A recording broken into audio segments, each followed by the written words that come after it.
Assalamualaikum warahmatullahi wabarakatuh. Perkenalkan, saya Lili Andriani, mahasiswi jurusan Syariah Ekonomi Bisnis Islam, program studi Hukum Ekonomi Syariah STAN Majene. Di sini saya akan membahas tentang sejarah peradaban Islam, sebagaimana tujuan dari pembuatan video ini untuk memenuhi tugas mata kuliah sejarah peradaban Islam dari dosen pengampu Bapak Iqbal Eshum MHum.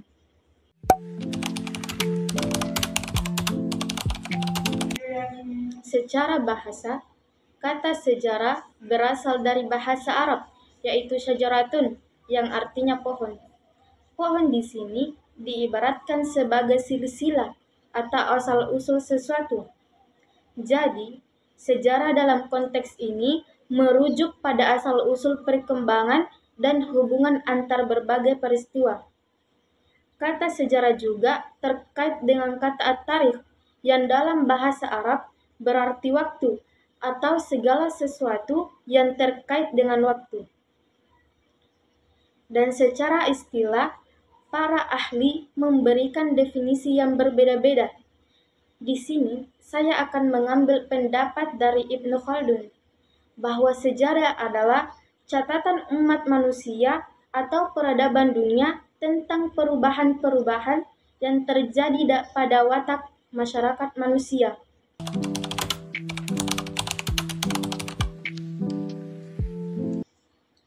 Bangsa Arab sebelum kedatangan Islam dikenal dengan masa jahiliyah.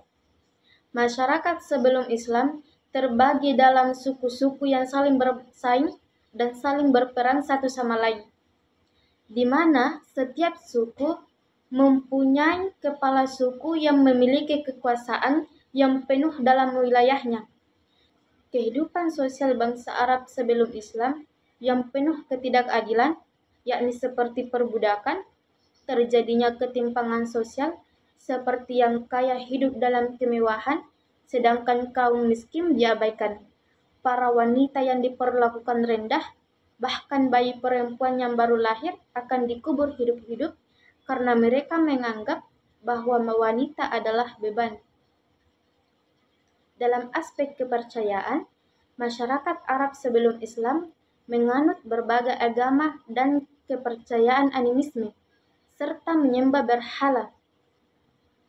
Dan kondisi politik bangsa Arab sebelum Islam tidak memiliki pemerintahan pusat. Kekuasaannya dipegang oleh suku-suku yang independen, serta perang antar suku sering terjadi dipicu oleh persaingan, dendam, atau perebutan sumber daya.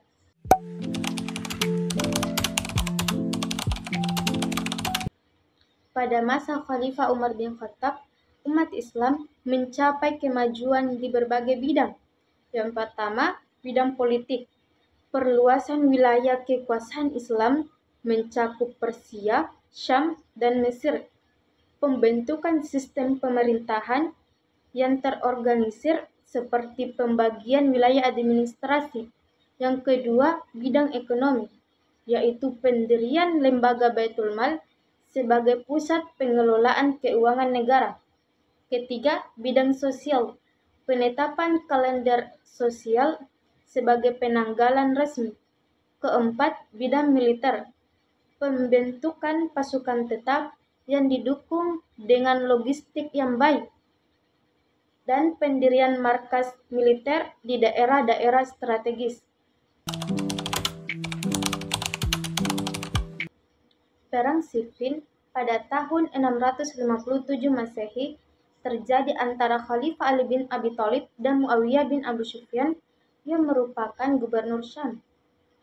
Konflik ini berawal dari pembunuhan Khalifah Utsman bin Affan pada tahun 656 Masehi yang memicu perpecahan di kalangan umat Islam. Ali diangkat sebagai khalifah setelah Utsman wafat. Namun, Muawiyah menuntut agar pembunuhan Utsman diadili terlebih dahulu sebelum mengakui kepemimpinan Ali. Sementara Ali memilih untuk menunda penegakan hukum atas pembunuhan Utsman hingga situasi lebih kondusif, sehingga ketegangan antara pendukung Ali dan Muawiyah menyebabkan konflik yang akhirnya memuncak dalam perang besar di Siffin.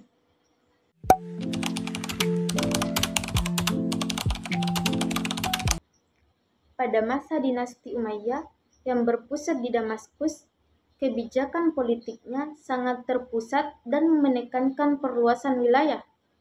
Para pemimpinnya yang dipilih dari keluarga tertentu mengatur pemerintahan secara ketat dan berusaha memperluas kekuasaan Islam ke wilayah-wilayah baru seperti Spanyol dan Afrika Utara. Namun pemerintahan mereka sering memihak orang-orang Arab, sehingga kelompok non-Arab seperti orang Persia merasa tidak dilibatkan. Sementara itu, pada masa dinasti Abbasiyah yang berpusat di Baghdad, pendekatan politiknya lebih terbuka dan melibatkan banyak orang dari berbagai latar belakang, termasuk non-Arab. Pemerintahan Abbasiyah lebih menekankan pada pengembangan ilmu, pengetahuan, budaya, dan perdagangan daripada perluasan wilayah. Mereka memberikan kebebasan lebih kepada pemimpin-pemimpin daerah untuk mengatur wilayahnya sendiri.